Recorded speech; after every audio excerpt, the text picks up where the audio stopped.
Hello बच्चों, आज मैं जो टॉपिक लेकर आई हूँ वो है उपसर्ग। आज हम लोग उपसर्ग के बारे में जानेंगे। उपसर्ग जो है वो पुल्लिंग शब्द है।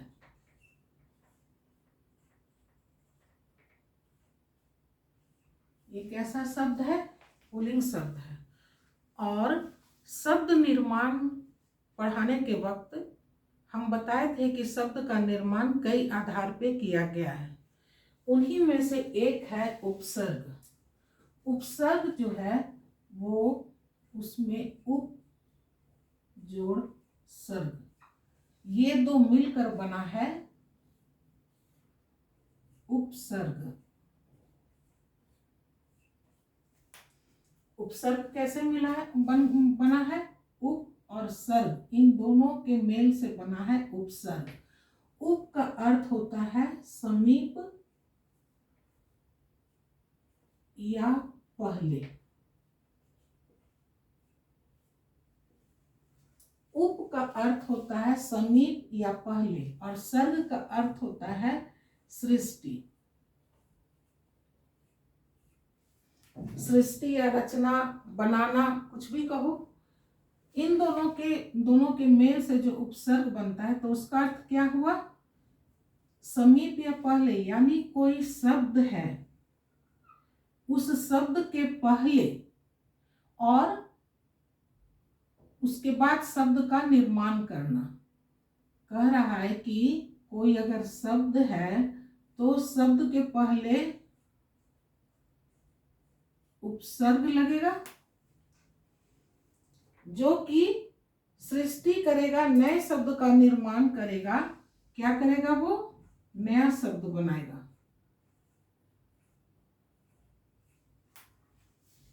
कह रहा है उप का अर्थ होता है समीप या पहले, सर्ग का अर्थ सृष्टि करना, निर्माण करना, बनाना। तो किसी भी शब्द के पहले, समीप या पहले कह रहा है, किसी भी शब्द के समीप या पहले, यानी समीप या पहले जब जोड़ देते हैं तब ये एक नए शब्द की रचना करता है। जैसे एग्जाम्पल ले लें, जैसे जय है, जय शब्द हो गया, इसके पहले उपसर्ग लगा दिए परा, क्या बन गया नया शब्द? पराजय।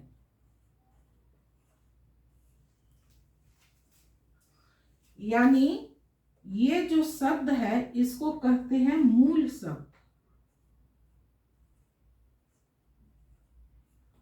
मूल शब्द यानी वो अपने वास्तविक रूप में जब रहता है, जो शब्द बना हुआ अपने वास्तविक रूप में है, तो ये जो है इसको कहते हैं मूल शब्द। जब उसमें उपसर्ग जोड़ देते हैं तो एक नया शब्द बन जाता है। वो है क्या बन गया? ये बन गया हाँ, ये नया शब्द का निर्माण कर दिया। यानी उपसर्ग जब मूल शब्द में जुड़ता है तो नए शब्द का निर्माण करता है। मूल शब्द हो गया जय, उसमें उपसर्ग जुड़ गया परा और नया शब्द बन गया पराजय। जय यानी जीत, परा जोड़ दिए तो पराजय, इसका अर्थ ही पूरा बदल दिया। उपसर्ग पुल्लिंग शब्द है।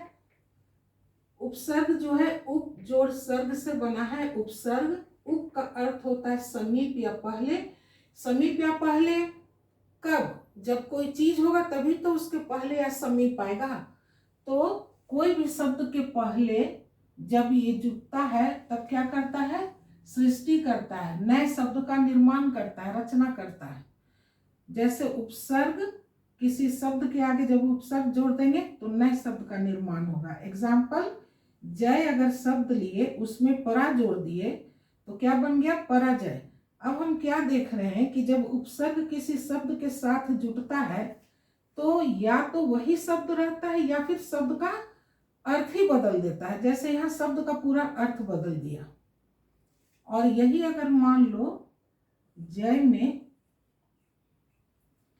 वी विसर्ग जोड़ दिए तो क्या बन गया? विजय। अब यहां देख रहे हैं कि जय का अर्थ भी वही है, जय यानी जीत, और वी अगर जुट गया, विजय शब्द नया बन गया, तो उसका भी अर्थ वही है। तो इस तरह हम देखते हैं कि या तो वो वही अर्थ रहता है, या अर्थ में विशेषता ला देता है, या फिर पूरे अर्थ को बदल ही देता है। इसकी परिभाषा होगी, जो शब्दांश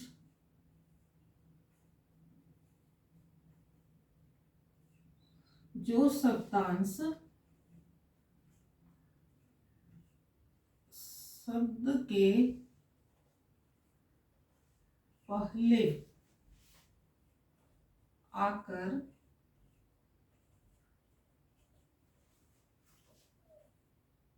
उसके अर्थ में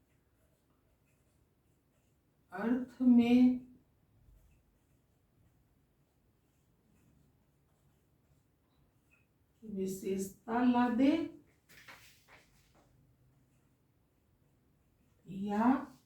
या उसके अर्थ को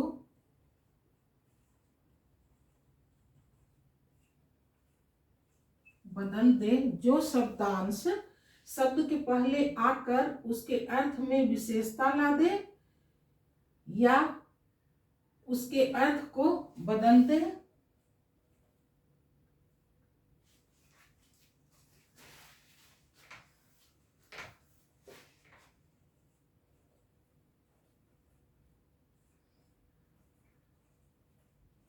उपसर्ग कहते हैं। जैसे देखो क्या कह रहा है यहाँ कि जो शब्दांश क्यों, शब्द क्या है, शब्दांश क्या है, शब्द जोड़ अंश, इससे बना शब्दांश, यानी शब्द का एक भाग क्यों हुआ अभी बताते हैं। जो शब्दांश शब्द के पहले आकर उसके अर्थ में विशेषता ला देता है, दो बातें होगी, या तो उसके अर्थ में विशेषता ला देगा या फिर उसके अर्थ को बदल देगा। जब भी कोई शब्दांश शब्द के पहले जुड़ेगा तो क्या करेगा, उसका अर्थ वही रहने देगा या फिर उसकी विशेषता को बढ़ा देगा या फिर उसके अर्थ को ही पूरा बदल देगा। जैसे एग्जाम्पल मान लो ले लिए बल हो गया मूल शब्द, ये अपने मूल रूप में है। उसमें जब हम प्र जोड़ दिए, ये हो गया उपसर्ग, तो क्या बन गया, प्रबल। प्रबल नया शब्द बन गया। ये नए शब्द का निर्माण कर दिया। बल का मतलब क्या होता है, शक्ति। बल मतलब शक्ति, और प्रबल मतलब हो गया अधिक ताकतवर।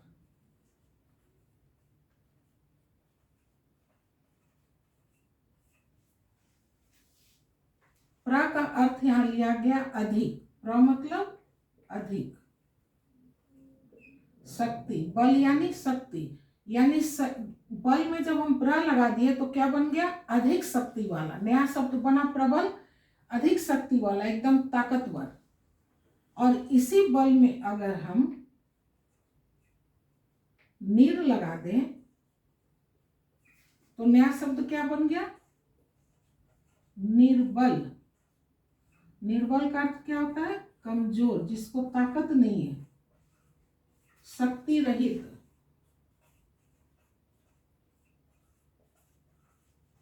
शक्ति रहित, शक्ति यानी ताकत, रहित यानी बिना ताकत वाला। तो बिना ताकत को क्या कहेंगे, कमजोर। निर्बल यानी कमजोर हो गया। निर का अर्थ हो गया बिना,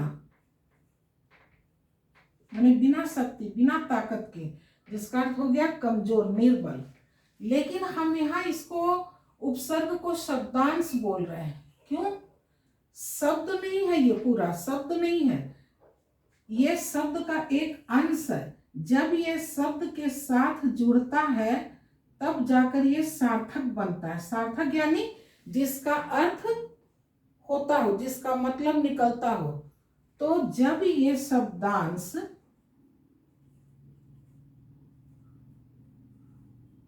जब ये शब्दांश शब्द के साथ जुड़ जाता है तब ये क्या बनता है, सार्थक हो जाता है।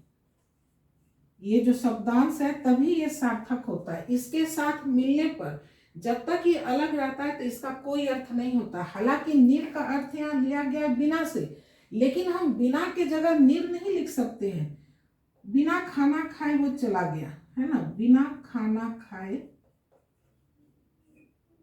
खाना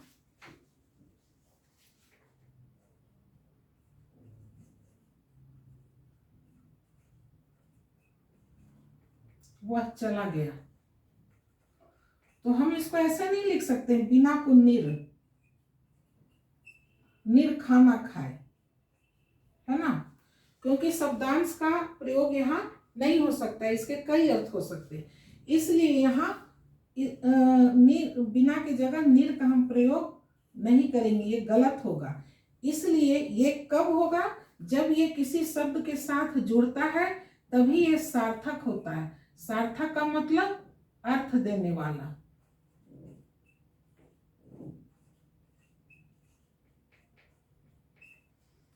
सार्थक का मतलब हो गया अर्थ देने वाला। तो ये शब्दांश जो है जब शब्द के साथ जुड़ता है तभी ये सार्थक होता है और इसका कुछ अर्थ निकलता है। जैसे निर्जोड़ बल निर्बल, तब इसका अर्थ हो गया कमजोर, यानी जिसको ताकत नहीं है, शक्तिहीन है ये। इसलिए पहला कि ये स्वतंत्र रूप से, इसका पहला जो हो गया ये स्वतंत्र,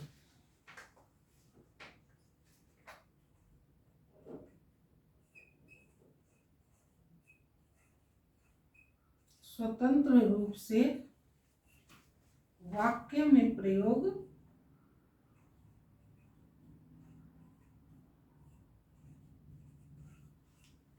स्वतंत्र रूप से वाक्य में प्रयोग नहीं किया जाता है।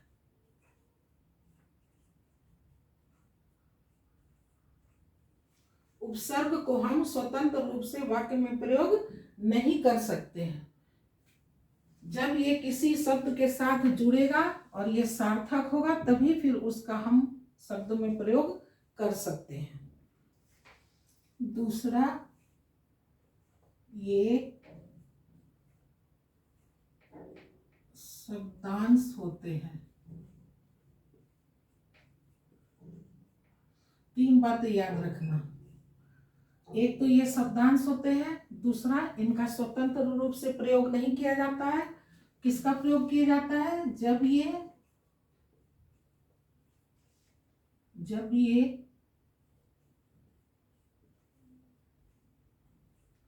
नए शब्द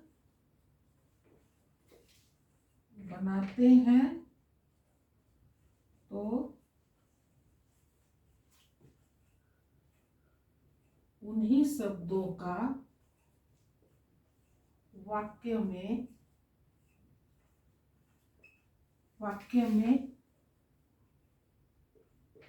प्रयोग, जब ये नए शब्द बनाते हैं तो उन्हीं शब्दों का वाक्य में प्रयोग करते हैं। उपसर्ग के बारे में तीन बातें याद रखोगे। पहला कि ये शब्दांश होते हैं, जब ये शब्द के साथ जुड़ते हैं और नए शब्द बनाते हैं तो उन्हीं नए शब्दों का वाक्य में प्रयोग करते हैं। और दूसरा कि ये स्वतंत्र रूप से इनका प्रयोग नहीं होता है। स्वतंत्र रूप से इनका प्रयोग नहीं होता है क्योंकि ये शब्दांश होते हैं। जब ये शब्दांश शब्द के साथ जुड़कर नए शब्द बनाते हैं तब उन्हीं शब्दों का हम वाक्य में प्रयोग करते हैं। ये तीन बात याद रखना। और ये पुल्लिंग शब्द है। अब हम देखेंगे कि एक ही शब्द में अलग अलग उपसर्ग जोड़कर नए शब्द का हम निर्माण कर सकते हैं। जैसे मान लो इधर उपसर्ग लिखे, इधर उपसर्ग लिखे, ये मूल शब्द है और इधर बना नया शब्द।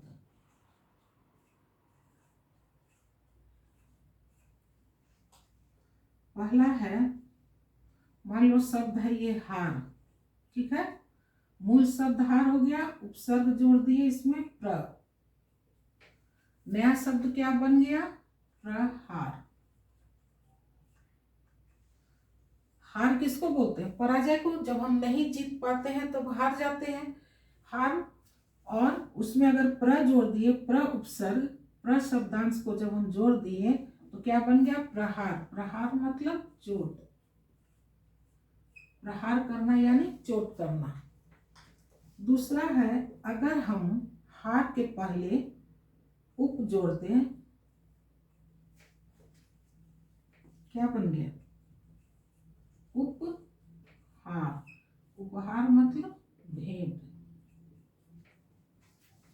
तीसरा है, अगर हम वी जोड़ दें, हार, तो क्या बन गया? विहार। विहार करना यानी भ्रमण करना। बिहार नहीं है, विहार। विहार मतलब भ्रमण, विहार करना, भ्रमण करना। चौथा ले लें, आ ले लें, अगर आ जोड़ हार, क्या बन गया? आहार। आहार मानी मतलब भोजन, उसका आहार यानी उसका भोजन। पांचवा, अगर परी जोड़ दें, परिहार, क्या बन गया ये? परिहार। परिहार यानी त्यागना। छठा देखे तो प्रति। प्रति जोड़ हार, क्या बन गया? प्रतिहार। प्रतिहार किसको बोलते हैं? द्वारपाल को।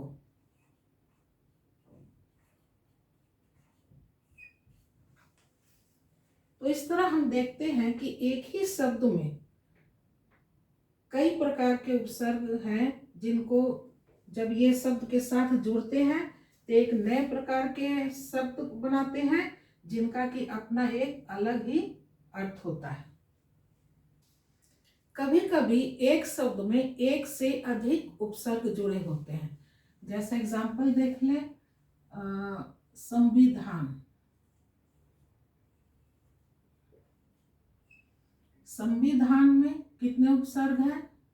सम जोड़ भी जोड़ धान। ये धान जो है ये मूल शब्द हो गया, और सम और भी क्या है? उपसर्ग।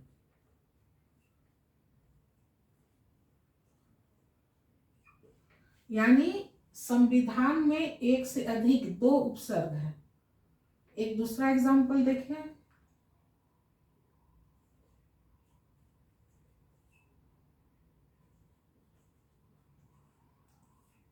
प्रत्युपकार। कार जो है ये शब्द है, उसमें क्या क्या जुड़ गया? प्रति जोड़ उप जोड़ कार। कार क्या है? ये शब्द है। उप क्या हो गया? उपसर्ग है, और प्रति भी उपसर्ग है। ये दो उपसर्ग मिलकर कार शब्द में ये दो उपसर्ग जोड़कर क्या बनाया? नया शब्द प्रत्युपकार।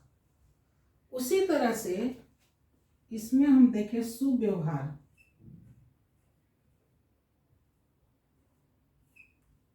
इसमें कितने हैं? सु जोड़ वी जोड़ अव जोड़ हार। हार क्या है? ये शब्द है, मूल शब्द। यहाँ मूल शब्द में कितने उपसर्ग जुड़े? 3 है। ये उपसर्ग है, ये उपसर्ग है, और ये भी उपसर्ग हो गया। इस प्रकार हम देखते हैं कि एक शब्द में एक से अधिक उपसर्ग जुड़ सकते हैं। एक से अधिक उपसर्ग जुड़कर एक नए शब्द का निर्माण करते हैं और इन्हीं शब्दों का हम वाक्य में प्रयोग करते हैं। जैसे सुव्यवहार, प्रत्युपकार या संविधान, इन्हीं शब्दों का हम वाक्य में प्रयोग करते हैं।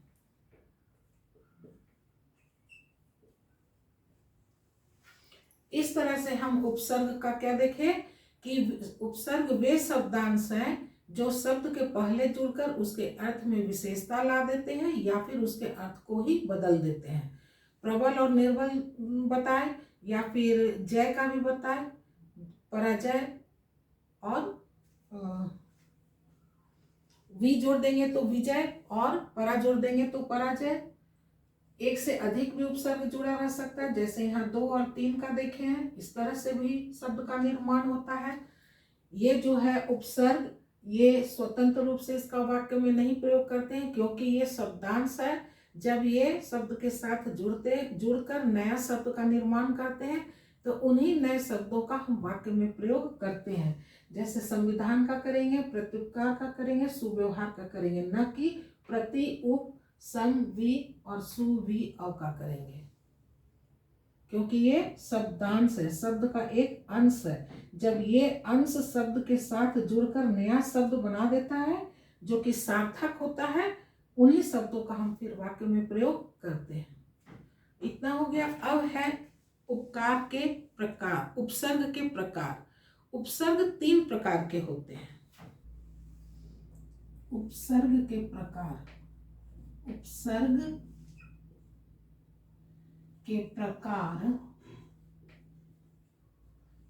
उपसर्ग जो है ये 3 प्रकार के होते हैं। पहला है संस्कृत के उपसर्ग, संस्कृत भाषा के उपसर्ग। दूसरा है हिंदी भाषा के उपसर्ग।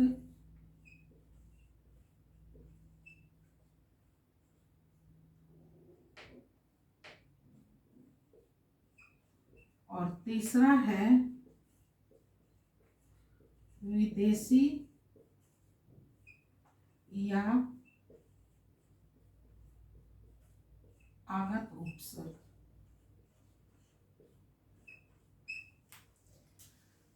संस्कृत भाषा के शब्द को क्या कहते हैं? तत्सम।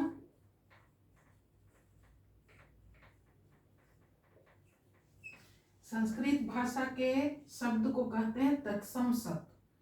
तो संस्कृत के उपसर्ग तत्सम शब्दों में ही प्रयोग किए जाते हैं। हिंदी भाषा के उपसर्ग हिंदी शब्द में ही किया जाता है।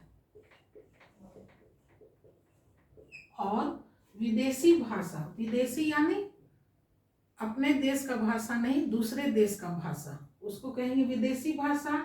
और आगत भी वही हुआ, आगत यानी दूसरे भाषा से आया हुआ शब्द। तो विदेशी बोले या आगत बोले, किसी किसी बुक में विदेशी उपसर्ग रहेगा, किसी में आगत उपसर्ग रहेगा।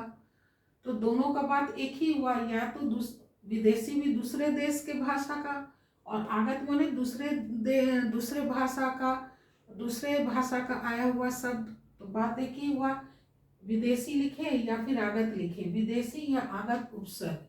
ये विदेशी भाषा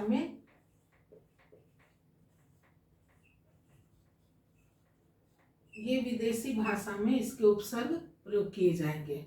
संस्कृत भाषा के उपसर्ग तत्सम शब्दों में प्रयोग किया जाएगा, हिंदी भाषा के उपसर्ग हिंदी शब्द में किया जाएगा, और विदेशी या आगत उपसर्ग विदेशी भाषा में किया जाएगा। आज के वीडियो में बस इतना ही। ये वीडियो कैसा लगा कमेंट्स करोगे, लाइक करोगे और सब्सक्राइब करो। अगर मेरे चैनल पे पहली बार आए हो तो सब्सक्राइब करो, बेल आइकन दबा दो।